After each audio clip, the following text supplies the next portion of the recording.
Hello friends, स्वागत है आपका अपने चैनल एग्ज़ाम रिवेंज में। और हमारा जो टॉपिक चल रहा था वो चल रहा था मौर्य काल। और हमने हमारी पिछली कक्षा में जो मौर्य वंश के संस्थापक थे, जो पहले राजा हुए हैं चंद्रगुप्त मौर्य के बारे में हमने पढ़ लिया था। और उन्होंने कब वो फर्स्ट बार जो मौर्य वंश की स्थापना हुई वो कब हुई थी, तो 322 ईसा पूर्व में। और उनके बाद जो उनके जो पुत्र थे जिनका नाम था बिंदुसार, वो राजा बने। और उनके बाद में जो उनके जो पुत्र थे जिनका नाम था अशोक। और कहते हैं कि बिंदुसार के 101 पुत्र थे और 16 रानियां थी। और उसमें से जो अशोक थे वो दूसरे नंबर के पुत्र थे। ठीक है, अब उनके बारे में हम आज के जो टॉपिक है हमारा जो वो है सम्राट अशोक। अब कहते हैं कि जो अशोक है वो सबसे महान शासक हुए हैं। ठीक है, मौर्य वंश में सबसे जो महान शासक हुए हैं वो कौन हुए हैं, तो वो हुए हैं अशोक। और हमारे एग्ज़ाम की दृष्टि से जो सम्राट अशोक है, महान अशोक है, ये बहुत ज़्यादा इम्पोर्टेंट टॉपिक हो जाता है। क्योंकि इनकी जो लिखा है, जो इनके द्वारा लिखवाए गए जो शिलालेख है वो हमारे एग्ज़ाम में हमेशा इनमें से किसी न किसी एग्ज़ाम में क्वेश्चन एक आध तो पूछा ही जाता है। इसलिए ये क्या है, टॉपिक हमारे लिए इम्पॉर्टेंट है। तो चलिए फिर जो अशोक है इनके बारे में हम आज पढ़ते हैं। और कहते हैं कि जो अशोक है ये बहुत महान राजा हुए हैं। और जो पहले इतने राजा हुए हैं उसमें से अब तक जो सिर्फ 3 राजा के नाम के आगे ही महान लगा है। और वो कौन कौन से हैं, तो हम देखते हैं कि उसमें सबसे पहले महान सिकंदर है ना, फिर उसके बाद में जो हम देखते हैं कि महान अशोक, फिर उसके बाद में अकबर। इन 3 राजाओं के आगे ही महान शब्द जुड़ा है और किसी राजा के आगे महान शब्द नहीं जुड़ा। मतलब हम कह सकते हैं कि ये जो 3 राजा हुए हैं ये बहुत ज़्यादा महान या बहुत ज़्यादा शक्तिशाली और अच्छे शासक रहे होंगे। ठीक है, अब हम सबसे पहले देखते हैं कि जो अशोक का जो शासन काल है, ये शासन काल कब से कब तक का माना गया है, तो इसको 2 भागों में विभक्त किया गया है। एक तो उनकी जो राज्यारोहण हुआ उसके आधार पर, एक और दूसरा जो उनका जो राज्याभिषेक हुआ फ्रेंड्स, उसके आधार पर। इन्होंने अपना राज्याभिषेक 269 में ही करवा लिया था। कहते हैं कि इन्होंने अपने जो 101 भाई थे उनको, उनमें से जो 100 भाइयों को मरवा कर उन्होंने राजा वो बने थे। ठीक है, तो इन्होंने जो अपना राज्याभिषेक है ये कब करवाया था, तो ये करवाया था 269 में ही इन्होंने अपना राज्याभिषेक करा लिया था। और जो उनका जो राज्यारोहण हुआ था वो कब हुआ था, तो 273 में राज्यारोहण हुआ था। और कि इस 4 साल में, जो 4 साल का जो गैप रहा उसमें इन्होंने क्या किया, तो कहते हैं कि उन्होंने इसमें जो विद्रोह हुए उनके खिलाफ उनके भाइयों के द्वारा, और उन्होंने उन 4 सालों में उन विद्रोह को क्या किया, शांत करने का कार्य किया था। और उसके बाद 273 में उनका राज्यारोहण हुआ था। ठीक है, तो हमको इसमें जो उनका जो शासन काल है इसको हमको दोनों, इनके जो राज्यारोहण है और जो इनका जो राज्याभिषेक है, इन दोनों को हमको ध्यान रखना है कि इनका जो राज्याभिषेक है वो कब हुआ था, तो वो हुआ था 269 में। और कब से कब तक का इनका जो कार्यकाल है, तो वो 269 से 232 ईसा पूर्व तक। और हम जो राज्यारोहण के आधार पर देखें तो वो 273 से 232 ईसा पूर्व तक। ठीक है फ्रेंड्स, अब हम देखते हैं कि जो इनके माता का नाम, उनके पिता का नाम क्या था, तो इनकी जो पिता का नाम था वो था बिंदुसार और इनकी माता का नाम था सुभद्रंगी देवी। ठीक है फ्रेंड्स, और इनके जो आजीवक जो मुनि थे वो क्या थे, कुल गुरु थे। ठीक है, ऐसे एग्जाम में कभी पूछा नहीं गया लेकिन फिर भी इसको आपको सिर्फ ध्यान रखना है। और कहते हैं कि इनको जो सम्राट अशोक थे इनको शिकार करना बहुत पसंद था और इनको जो मांस के रूप में मोर का मांस खाना पसंद था। वैसे एग्जाम में तो कभी ऐसा पूछा नहीं जाएगा कि जो सम्राट अशोक या महान अशोक है उनको किसका मांस खाना पसंद था, लेकिन सिर्फ आप पढ़ रहे हो या फिर सिर्फ इसको ध्यान रख सकते हो। फिर इसके बाद हम देखते हैं कि एक सहेली द्वीप है, इसमें कहा गया है कि जो अशोक है इन्होंने अपने 99 भाइयों को मार कर राजा बना था। लेकिन हम जब देखते हैं कि जो हमने पिछली कक्षा में पढ़ा था, जो 5वां जो अभिलेख हमको प्राप्त हुआ है उसमें उनके जो जीवित भाई है उनका उसमें उल्लेख किया गया है। इसके आधार पर हम मानते हैं कि जो सहेली द्वीप है उसमें कहा गया है कि जो अशोक के जो 99 भाइयों को मारकर उन्होंने राजा बने थे, तो ये बात क्या हो जाती है, गलत हो जाती है। ठीक है, किसके द्वारा, जो 5वां अभिलेख है इनका लिखवाया गया जिनमें इनके जो जीवित भाई है उनका उस पर उल्लेख किया गया है। ठीक है, अब हम देखते हैं कि ये महान राजा हुए हैं, महान शासक हुए हैं, तो फिर इनके जो उपनाम है वो भी बहुत सारे हैं। पहले जो राजा होते थे हमने चंद्रगुप्त मौर्य के उपनाम देखे, उसके बाद हमने बिंदुसार के उपनाम देखे। बिंदुसार के उपनाम भी सबसे सर्वाधिक जो उपनाम थे वो बिंदुसार के थे। इसके बाद में हम अशोक, तो वो तो एक महान राजा हुए हैं, तो इनके भी क्या होंगे, उपनाम बहुत ज़्यादा है। तो चलिए फिर एक के बाद हम देखते हैं और किस शिलालेख में उनका उस उपनाम का उल्लेख किया गया है तो वो भी हम देखते हैं। तो चलिए फिर अब सबसे पहले हम इनका जो उपनाम है वो है चंडाशोक। अब चंडाशोक के पीछे एक कहानी है। कहते हैं कि जो इनके महल में जो महिलाएं थी, उन जो कम 500 महिलाओं ने इनको कुरूप राजा कह दिया था कि आप एक कुरूप राजा हो, आप सुंदर बिल्कुल नहीं हो। तो फिर कहते हैं कि उन्होंने उन 500 महिलाओं को जिंदा जलवा दिया था। उसके बाद इनका जो नाम है वो चंडाशोक पड़ गया था। ठीक है, अब इसके बाद हम और जो कहानी ये बौद्ध स्रोत के द्वारा कही गई है। ठीक है, बौद्ध स्रोतों में इसका उल्लेख किया गया है। अब अशोकवर्धन, अब अशोकवर्धन का उल्लेख हमें विष्णु पुराण में मिलता है। ठीक है, अब हम देखते हैं कि बुद्ध शाक्य हमको इसका किस अभिलेख से मिलता है, तो ये मिलता है हमें मास्की अभिलेख से, इस नाम का हमें उल्लेख मिलता है। ठीक है, अब मगधाधीराज, अब इसका नाम हमें कहाँ से मिलता है, कौन से अभिलेख से मिलता है, तो ये मिलता है हमें भाब्रू शिलालेख से मिलता है। ठीक है फ्रेंड्स, अब महाराज कुमार, अब ये हमारी एग्जाम की दृष्टि से वैसे इंपॉर्टेंट तो नहीं है, लेकिन अब जब आप नाम सारे इनके पढ़ ही रहे हो, सारे इनके उपनाम पढ़ रहे हो, तो इसको भी आप ध्यान रख लो कि महाराज कुमार क्या कौन से अभिलेख से हमें मिलता है, तो ये मिलता है हमें पनगुड़िया अभिलेख से। ठीक है, प्रियदर्शी राजा, अब प्रियदर्शी राजा हमें कहाँ से मिलता है, तो ये इनके द्वारा जो बाराबर की जो गुफाएं हैं वहाँ से हमको इनका ये जो प्रियदर्शी राजा का उल्लेख हमको वहाँ से, ये नाम का जो उपनाम है ये हमको वहाँ से प्राप्त होता है। कहते हैं कि इन्होंने काफ़ी अभिलेख लिखवाए जो पहाड़ों को तोड़कर बड़ी बड़ी पत्थर की शिलाओं पर, किन्हीं गुफाओं में और भी बहुत सारी जगहों पर इन्होंने अपने शासनकाल के बारे में, अपने भाइयों के बारे में वगैरह सब कुछ इन्होंने अपने बारे में और उन अभिलेखों में लिखवाया है, और उन्हीं में से इनके जो ये उपनाम है वो हमको प्राप्त होते हैं। अब इन नामों को आप याद रखो ना रखो ये आपके ऊपर है कि आपको इन नामों को याद रखना है नहीं रखना है, लेकिन अशोक नाम कहाँ से, किस किस शिलालेख से, किस किस अभिलेख से हमें प्राप्त होता है, इसको आपको याद रखना अनिवार्य है। इसको आपको वेरी मोस्ट करके याद रखना है, क्योंकि हम जब सम्राट अशोक के बारे में पढ़ रहे हैं तो हमको अशोक जो नाम है उसका हमें उल्लेख कहाँ से मिलता है, तो ये एग्ज़ाम में पूछा जा सकता है। हमारे एग्ज़ाम की दृष्टि से ये इम्पोर्टेंट हो सकता है। तो चलिए फिर इनके बारे में हम देखते हैं कि जो हमें अशोक है इसका उल्लेख हमें किस किस अभिलेख से मिलता है। तो सबसे पहले हम देखते हैं जो मास्की अभिलेख है, यहाँ से हमको अशोक नाम का उल्लेख मिलता है। उसके बाद हम देखते हैं कि जो गुर्जरा अभिलेख है वहाँ से भी हमको अशोक नाम का उल्लेख मिलता है। फिर इसके बाद जो नैतुर है वहाँ से भी हमको अशोक नाम का उल्लेख मिलता है। अब इसके बाद में देखते हैं हम उड़ेगोलन अभिलेख।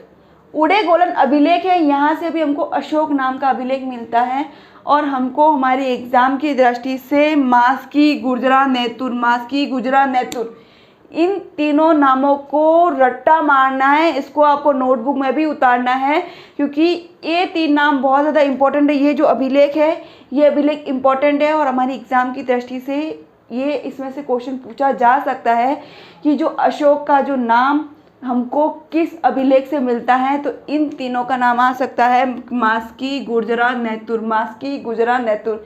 इसको आप रट्टा मार देना। ठीक है फ्रेंड्स, फिर हम देखते हैं कि जो देवनापिय हमको ये जो नाम है ये कहाँ से मिलता है, तो वो हम देखते हैं कि रम्मी देई, रूपनाथ और जो गिरनार, ये जो अभिलेख है यहाँ से हमको जो नाम मिलता है वो है देवनापिय। ठीक है, फिर उसके बाद हम देखते हैं कि प्रियदर्शी, ये उपनाम हमको किन किन अभिलेखों से मिलता है, तो वो है भाब्रू, कांधार और दीपवंश अभिलेखों से हमको प्रियदर्शी नाम का उल्लेख मिलता है। अब फ्रेंड्स हम देखते हैं कि धर्माशोक है, इनका हमको कहाँ से इसका उल्लेख हमको मिलता है, तो जो गढ़वाल की जो रानी थी कुमार देवी, गढ़वाल की रानी कुमार देवी के द्वारा एक सारनाथ लेख लिखा गया, और उस लेख में इनका जो नाम है वो क्या नाम है, वो है धर्माशोक। ठीक है, आपको ध्यान रखना है। अब इसके बाद में इनके जो उपनाम है वो हमको जहाँ जहाँ से अभिलेखों से प्राप्त हुए, कई गुफाओं से प्राप्त हुए, कि शिलालेखों के द्वारा प्राप्त हुए। अब इसके बाद हम देखते हैं कि जो इतिहासकार हुए हैं, जो महान विद्वान हुए हैं, महान इतिहासकार हुए हैं, उनके द्वारा जो सम्राट अशोक को क्या क्या नामों से पुकारा गया, क्या उपनाम दिए गए, एक बार उनको भी हम देख लेते हैं। वैसे एग्जाम में कभी ये पूछा तो नहीं गया और कभी हो सकता है कि पूछा जाए, तो इसको भी आप एक बार देख लो। तो जो इतिहासकार हुए हैं उन्होंने इनको राजश्री, धर्मराज, प्रथम शांतिवाहक राजा आदि नामों से इनको पुकारा है। ठीक है, अब इसके बाद हम देखते हैं कि जो महाभारत के जो आदि पर्व में अशोक का नाम क्या मिलता है, तो वो मिलता है हमें महासूर, वीर और अपराजित। ठीक है, अब फ्रेंड्स हम जब अशोक के बारे में हम पढ़ते हैं तब हमके जो इनके जो अभिलेख है वो हमारी एग्ज़ाम की दृष्टि से बहुत ज़्यादा इम्पोर्टेंट हो जाते हैं। और जो इनके जो अभिलेख कितने हैं, तो वो है 14। उनके बारे में हम वैसे कल पढ़ेंगे, लेकिन हम इनके बारे में एक बार आज देख लेते हैं कि इसमें भाषा कौन सी यूज़ की गई है, इसमें जो लिपि कौन सी यूज़ की गई है, तो इसके बारे में हम आज देख लेते हैं। तो सबसे पहले हम देखते हैं जिसमें जो भाषा है वो भाषा कौन सी प्रयोग में लाई गई है, तो वो भाषा प्रयोग में लाई गई है प्राकृत भाषा। ठीक है फ्रेंड्स, अब इसमें 4 लिपियों का प्रयोग किया गया है, और वो 4 लिपियाँ कौन कौन सी है, तो सबसे पहले ब्राह्मी लिपि, फिर खरोष्टी लिपि, फिर यूनानी या ग्रीक लिपि भी इसको कह सकते हैं, और जो 4th है वो है अरामाइक लिपि।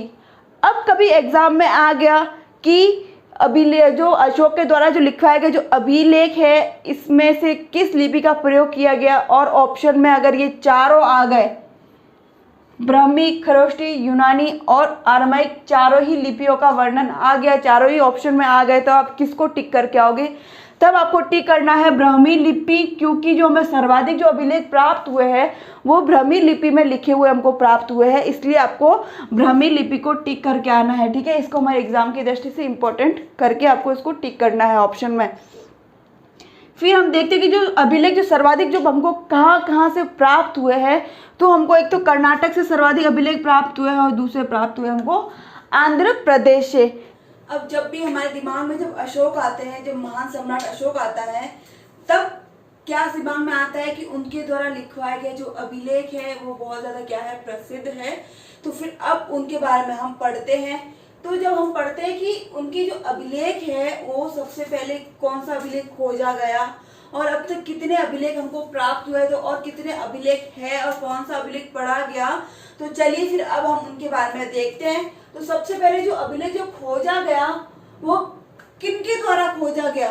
ठीक है, अब जो अशोक का जो अभिलेख है वो किनके द्वारा खोजा गया, वो टी फैंटलर के द्वारा खोजा गया। और फ्रेंड्स कब खोजा गया, तो ये खोजा गया 1750 में। अब टी फैंटलर के बारे में एक और बात है कि कहते हैं कि जब जयपुर नगरी बसी थी तो सबसे पहले जो व्यक्ति, बाहर का व्यक्ति जो जयपुर में आया वो व्यक्ति कौन था, तो वो था टी फैंटलर। ठीक है, इसको आपको ध्यान रखना है।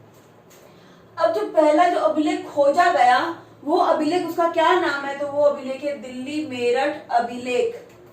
फिर हम देखते हैं कि जो सबसे पहले जो अभिलेख पढ़ा गया, अब 1750 में टी फैंटलर ने जो दिल्ली मेरठ अभिलेख है उसकी खोज तो कर ली, लेकिन उसको वो पढ़ नहीं पाए। और जो पहला अभिलेख जो पढ़ा गया वो किनके द्वारा पढ़ा गया, तो ये पढ़ा गया जेम्स प्रिंसेप के द्वारा। और कौन सा अभिलेख पढ़ा गया, तो वो पढ़ा गया दिल्ली टोपरा अभिलेख। ठीक है फ्रेंड्स, आपको ध्यान रखना है। जो इसमें इन्होंने पढ़ तो लिया, जो जेम्स प्रिंसेप थे इन्होंने दिल्ली टोपरा अभिलेख को अच्छे से पढ़ लिया, सारी जानकारी उन्होंने बता दी, लेकिन इन्होंने कहते हैं कि एक गलती करी कि उन्होंने जो देवनापी है ये किनका उपनाम है, ये अशोक का उपनाम है। अब इनका संबंध श्रीलंका है, वहां के किसी राजा से उनका संबंध बताया और कहते हैं कि ये संबंध एक तरीके से उन्होंने गलत बताया था, तो उनकी ये गलती मानी गई। ठीक है, अब डॉक्टर भंडारकर हम देखते हैं कि जो डॉक्टर भंडारकर थे इन्होंने अशोक का जो इतिहास है वो अशोक के द्वारा लिखे गए जो अशोक के द्वारा जो लिखवाए गए जो शिलालेख है उनको उनके द्वारा ही उनको खोजने की कोशिश की और इनका इतिहास लिखने का कार्य किया। मतलब जो इनके द्वारा जो अशोक के द्वारा जो लिखवाए गए जो अभिलेख है उनका जो अशोक का इतिहास उनके लिखवाए गए अभिलेखों के द्वारा ही उनको समझने और उनको लिखने की कोशिश की। ठीक है, किन्होंने की, तो ये की डॉक्टर भंडारकर ने। ठीक है, अब हम देखते हैं कि जो अशोक के प्राप्त जो स्तंभ लेख या गुहा लेख। उन्होंने गुफाओं में, स्तंभों पर अधिक बहुत सारे अभिलेख लिखवाए। तो उसमें जो लिपि का जो प्रयोग किया गया, वो ज्यादातर जो लिपि प्रयोग की वो है ब्राह्मी लिपि व प्राकृत भाषा। भाषा कौन सी थी? प्राकृत भाषा। और जो लिपि थी वो फ्रेंड्स, वो लिपि कौन सी थी? तो वो थी ब्राह्मी लिपि। हमने लिपियों के बारे में 4 लिपियां पढ़ी है, ठीक है, और वो एग्जाम की दृष्टि से हमारे लिए बहुत ज्यादा इंपॉर्टेंट है। और जो सर्वाधिक इंपॉर्टेंट जो लिपि है वो है ब्राह्मी लिपि, ठीक है। अब इसके बाद हम देखते हैं कि जो खरोष्ठी लिपि में प्राप्त जो अभिलेख हैं वो कौन कौन से हैं। तो वो अभिलेख है हमको शहबाजी घड़ी अभिलेख और दूसरा अभिलेख है मानसहेरा अभिलेख, ठीक है। ये 2 अभिलेख है जो कौन सी भाषा में, कौन सी लिपि में लिखे गए। उसकी भाषा तो प्राकृत भाषा है और जो लिपि है वो है खरोष्ठी लिपि, ठीक है, आपको ध्यान रखना है। अब इसके बाद हम देखते हैं जो हैंसांग है, इन्होंने जो ये शहबाज गढ़ी जो अभिलेख है इसको पेलुषा कहा। हैंसांग के द्वारा शहबाज गढ़ी अभिलेख को पेलुषा कहा है, ठीक है, आपको ध्यान रखना है। अब की अरामाइक लिपि में कौन सा अभिलेख लिखा गया?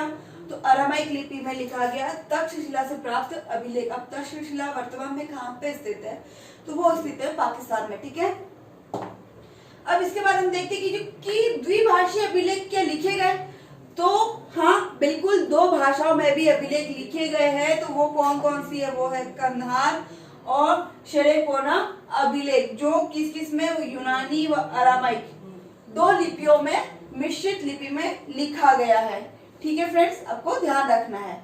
अब इसके बाद हम देखते हैं कि राजस्थान से प्राप्त शिलालेख कौन सा है अशोक का? तो वो है प्राभु शिलालेख, ठीक है। फिर उसके बाद जो टोटल अशोक के कितने अभिलेख हैं, तो वो है 14। और इसके बारे में हम कल पढ़ेंगे कि उनके कौन कौन से अभिलेख है, 14 अभिलेख, इसके बारे में हम कल पढ़ेंगे। और इसमें कहते हैं कि जो इनके जो अभिलेख है वो कब से कब तक के माने जाते हैं। तो इनकी जो राज्याभिषेक के 8वें वर्ष के बाद से शुरू हुए और 27 वर्ष तक के ये अभिलेख लिखवाए गए, ठीक है फ्रेंड्स। अब इससे आगे की जानकारी हम हमारे कल की वीडियो में देखेंगे। इनके जो लिखवाए गए कौन कौन से जो अभिलेख है, टोटल 14 अभिलेख है, उनके बारे में हम कल की वीडियो में हम पढ़ेंगे। अब आज तक यहीं तक। और अगर आपको हमारा ये वीडियो पसंद आया हो और अगर आपको लगता है कि ये जानकारी आपके लिए बहुत ज्यादा इम्पोर्टेंट हो सकती है, तो हमारे साथ ऐसे ही फ्रेंड जुड़े रहे और ऐसे ही हमारे साथ अपना प्यार बनाए रखे। और अगर आपको वीडियो पसंद आया हो तो हमारे चैनल को सब्सक्राइब करना, लाइक करना बिल्कुल ना भूलें और वीडियो को शेयर बिल्कुल करें, क्योंकि इससे और भी जो स्टूडेंट्स है, जो और भी विद्यार्थी है, वो इसका लाभ उठा सके, ठीक है फ्रेंड्स। धन्यवाद।